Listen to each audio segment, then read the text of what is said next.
कभी वो मैकेनिक के पास मिल जाते हैं। हाल चाल जानने का एक तजुर्बा है, कहें या एक तरीका है, नया आयाब तरीका है, या वाकई 2024 एक जरिया है? अपने जो कांग्रेस के जो बड़े बड़े नेता होते हैं उनसे बिस्किट खिलवाता था। क्या करता था? बिस्किट खिलवाता था।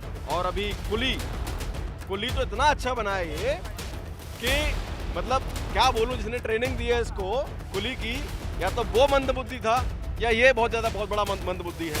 जो कांग्रेस दल आज पूरे विपक्षी दलों के साथ जोड़ करके जो है 2024 के लिए एक नया एजेंडा तैयार कर, कांग्रेस ने कुल 56 साल राज किया और 56 साल वो एक ही परिवार ने राज किया है। 10 साल रिमोट से राज किया है और बाकी के 40 साल उन्होंने खुद राज किया है। ठीक है, नमस्कार, आप देख रहे हैं न्यूज़ 1 इंडिया और मैं हूं आपके साथ तास्ता तिवारी। राहुल गांधी जी हाँ, कांग्रेस की अगर बात की जाए, नेता, सबसे बड़े नेता के तौर पर देखा जाता है जिन्हें, कभी वो जो है रेलवे स्टेशन पर मिल जाते हैं, कभी वो मैकेनिक के पास मिल जाते हैं, तो कभी कुलियों के पास पहुंच जाते हैं। अब जिस तरीके से जनरल बोगी में बैठ करके छत्तीसगढ़ में वो लोगों से बात कर रहे हैं, क्या वाकई ये लोगों की हालचाल जानने का एक तजुर्बा है, कहें या एक तरीका है, नया आयाब तरीका है, या वाकई 2024 एक जरिया है? 2024 आपने जो ये बोला 2024 वही एक कारण है बस। 2014 में जब नरेंद्र मोदी जी आए थे उससे पहले ये राजकुमार, ये शहजादा अपने घर पे पिल्लों को, अपने जो कांग्रेस के जो बड़े बड़े नेता होते हैं उनसे बिस्किट खिलवाता था। क्या करता था? बिस्किट खिलवाता था। अब ये खुद बिस्किट खा रहा है बाहर जा जाके। प्रधानमंत्री जी ने एक योजना लेके आए थे, कौशल विकास योजना। उसका सबसे ज़्यादा इस्तेमाल अगर कोई आदमी कर रहा है तो वो ये खुद कर रहा है, राहुल गांधी। देखिए, धान रोपना सीख गया, बाइक चलाना सीख गया, बाइक बनाना सीख गया, ट्रक चलाना सीख गया, ठीक है, और आपका टाइल लगाना सीख गया। और अभी कुली तो इतना अच्छा बना है ये कि मतलब क्या बोलूं, जिसने ट्रेनिंग दी है इसको कुली की, या तो वो मंदबुद्धि था या ये बहुत बड़ा मंदबुद्धि है। ट्रॉली वाले बैग को कौन अपने सर पे रखता है? हाथ में लेता है। कुली भी थोड़ा और सामान रख लेता, तो जो भी है। लेकिन अभी जो कौशल विकास योजना है उसका सबसे ज्यादा लुत्फ कोई उठा रहा है, तो ये हिंदुस्तान का सबसे बेरोजगार आदमी ये ज्यादा उठा रहा है। तो आपने कहा कि कौशल विकास योजना का लाभ उठा रहे हैं। अभी हाल ही में प्रधानमंत्री ने विश्वकर्मा योजना निकाली है, तो क्या उसी की पहले से तैयारी कर रहे हैं? बिल्कुल, और उनको लोन भी मिलेगा।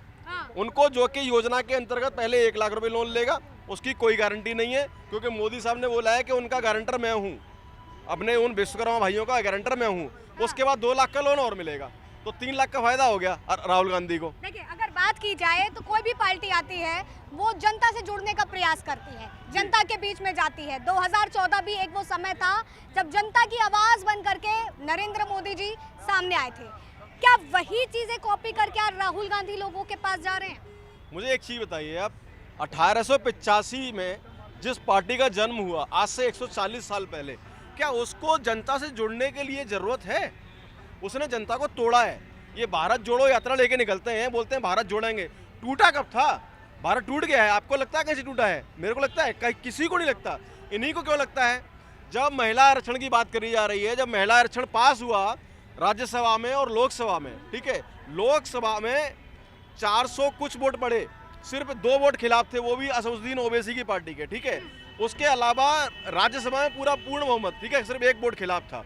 तो जो मोदी ने सिर्फ 4 दिन में कर दिया, सिर्फ 5 दिन का ये विशेष सत्र था, उस आदमी ने 2 दिन में करके दिखा दिया। ये 56 साल तक देश की सत्ता पे थे, ये पूरा खानदान 56 साल तक देश को चलाया इन्होंने राजाओं की तरह। क्यों नहीं किया उस टाइम? क्यों नहीं किया? अभी ये बात छेड़ रहे हैं, नहीं जी महिला आरक्षण तो लेके आ गए, लेकिन मोदी जी छल कर रहे हैं। मोदी जी ओबीसी के लिए क्यों नहीं इसमें आरक्षण कर रहे हैं? आप मुझे एक चीज बताइए, ओबीसी के आज की तारीख में ये बहुत बड़े रहमो करम वाले बन रहे हैं। 4 राज्यों में इनकी सरकार है, उसमें एक भी ओबीसी सचिव क्यों नहीं है? क्यों नहीं है सचिव ओबीसी? उसके अलावा 1980 में मंडल कमीशन की रिपोर्ट आ गई थी, क्यों उसको 1990 में लागू क्यों दिया? क्यों कांग्रेस ने नहीं किया? उस टाइम पे राजीव गांधी भी थे, इंदिरा गांधी भी थी, क्यों नहीं किया उसको? तो अगर कि जो कांग्रेस दल आज पूरे विपक्षी दलों के साथ जोड़ करके जो है 2024 के लिए एक नया एजेंडा तैयार कर रहा है, इंडिया वर्सेस एनडीए, तो क्या कहीं ना कहीं जो 85 से कांग्रेस का उत्पत्ति हुआ है और उसके बाद से 75 साल उसने राज किया है, तो कहीं ना कहीं वो अस्तित्व उसका गिरता जा रहा है इसके बाद जब से वो विपक्ष के सारे संपूर्ण रूप से जुड़ा है? देखिए, पहले तो कांग्रेस ने 75 साल राज नहीं किया, कांग्रेस ने कुल 56 साल राज किया और 56 साल वो एक ही परिवार ने राज किया है। 10 साल रिमोट से राज किया है और बाकी के 40 साल उन्होंने खुद राज किया है। ठीक है, तो कुल मिला के खानदान ने राज किया, कांग्रेस ने राज नहीं किया है। कांग्रेस का अगर राज करता तो प्रधानमंत्री का उम्मीदवार सिर्फ राहुल गांधी को क्यों बना रहे हैं? कोई और नहीं है? खड़गे साहब खुद नहीं है क्या? चिदम्बरम नहीं है क्या? और कोई नहीं है क्या? जयराम रमेश नहीं है क्या? ये सांप जो जहर उगलता है ये अय्यर नहीं है क्या? जो मणिशंकर अय्यर है, शशि थरूर नहीं है क्या मैडम? इतने सारे केसी वेणुगोपाल नहीं है क्या? सब में काबिलियत है ना। इसके चमचे बने क्यों बने बैठे हैं? वो खुद क्यों नहीं बोलते हमें बनाओ प्रधानमंत्री का उम्मीदवार? तो ऐसा कुछ नहीं है, ये सिर्फ चाटुकर्ता है, एक परिवार की चाटुकर्ता कर रहे हैं ये लोग, उसके अलावा कुछ नहीं कर रहे हैं। मैं ओबीसी में फिर से दोबारा आता हूँ, ठीक है? तो आप मुझे एक चीज बताइए, ओबीसी क्यों नहीं बनाया? प्लस इस मंदबुद्धि को ये पूछो, 1990 में जो कमीशन लागू होता है, आईएएस पास करने के बाद करीब 30 साल का समय लगता है एक आईएएस को सचिव बनने के लिए, ठीक है? अब वो अवधि में उतने आईएएस बन के नहीं आए हैं कि सचिव बन जाएं ओबीसी के लोग, तो किसको बनाए अपना सचिव? जब है ही नहीं बंदा ओबीसी का आईएएस, तो कैसे बना देगी सरकार?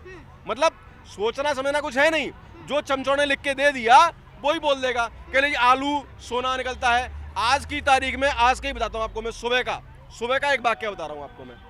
सुबह छत्तीसगढ़ में बिलासपुर में है भाई साहब, सुबह छत्तीसगढ़ में बिलासपुर में वहां के जो मुख्यमंत्री हैं भूपेश बघेल साहब, एक 20 लाख रुपए का चेक दिलवा रहे हैं एक महिला को। किसके नाम, किसके हाथ से? राहुल गांधी के हाथ से। क्यों भैया?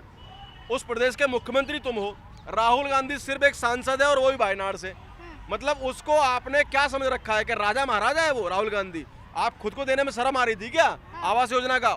और वो भी जो चेक है वो किसी और प्राइवेट लिमिटेड कंपनी का है जो कि आंध्र प्रदेश तेलंगाना की है, ठीक है? तो ये जो खेल खेलने की जो परंपरा है कांग्रेस की, जो आज दलित की बात कर रही है, अभी कह रहे हैं जी कास्टिज्म। अरे हम तो ये कह रहे हैं भैया, क्यों मानते हो कास्टों को? हम नहीं मान रहे, तुम क्यों लेके आ रहे हो? अब हम बिल्कुल नहीं मान रहे। कौन ब्राह्मण, कौन बनिया, कौन जाट, कौन ठाकुर, बिल्कुल नहीं मान रहे। हम कभी बात नहीं करते। जितने भी लोग यहाँ बात करते हैं मोदी साहब के ऊपर, सनातन के ऊपर, कोई नहीं बात करता कौन क्या किस उससे जाति से आता है। आप पूछ लीजिए, मैंने किसी से पूछा हो। ये राहुल गांधी क्यों कर रहा है? लेकिन जिस तरीके से सदन में रमेश भिदुड़ी जी ने जो बयान दिया, उसके बाद से बसपा सांसद दानिश अली को पूरा विपक्ष खेमे में ले रहा है, तो क्या बसपा पार्टी को भी इसी के सहारे जो है आड़े हाथों लेना चाह रहा है? मैडम, पहली बात तो आपको ये समझना पड़ेगा कि ये बयान रमेश भिदुड़ी ने दिया नहीं है, ये दिलवाया गया है। अच्छा। ये उकसाया गया है। रमेश भिदुड़ी का इंसिडेंट बिल्कुल ऐसे ही हुआ है जैसे गोद में बच्चा होता है ना, और आप उसको बार बार पारी करो तो गाल पे चाटा मारता है, मार देता है ना बच्चा। हाँ। बच्चा मारता नहीं मारता है? तो बस बिल्कुल ऐसे ही भिदुड़ी साहब ने इसके चाटा मारा है। हाँ। मतलब ये नीच बोल रहा था, देश के प्रधानमंत्री को नीच बोल रहा था ये, और उस एक्शन के ऊपर रिएक्शन था। आप देश के प्रधानमंत्री को, एक पार्टी के मुखिया को आप नीच बोलोगे तो बटो, वैसे हो सकता है मैं भी आवेश में आके मुझसे कुछ बोल रहा था, मैं भी बोल जाऊं, उसमें क्या बड़ी बात है उसमें? और उसके ऊपर ऑलरेडी पार्टी ने एक्शन ले लिया है। भिदुड़ी साहब के लिए कारण बताओ नोटिस जारी हो गया है। उसके अलावा उनको जो ओम बिरला जी हैं, लोकसभा के अध्यक्ष हैं, उन्होंने उनको वार्निंग दी है। तो और क्या चाहते हैं? प्लस एक नीच कहने वाला आदमी जो देश के प्रधानमंत्री को नीच कह रहा है, वो रोने का नाटक कर रहा है। फिर देखो वीडियो में रोने का किस तरीके से नाटक कर रहा है। तो मतलब ये इस तरीके से आप जो ये नैरेटिव चला रहे हैं दानिश अली साहब के, साहब मेरे ऊपर इतना बड़ा हमला कर दिया है, मुझे ये बोल दिया है, मुझे वो बोल दिया है, ये सब चीज़ें ना, ये एक दिखावा है और कुछ नहीं है।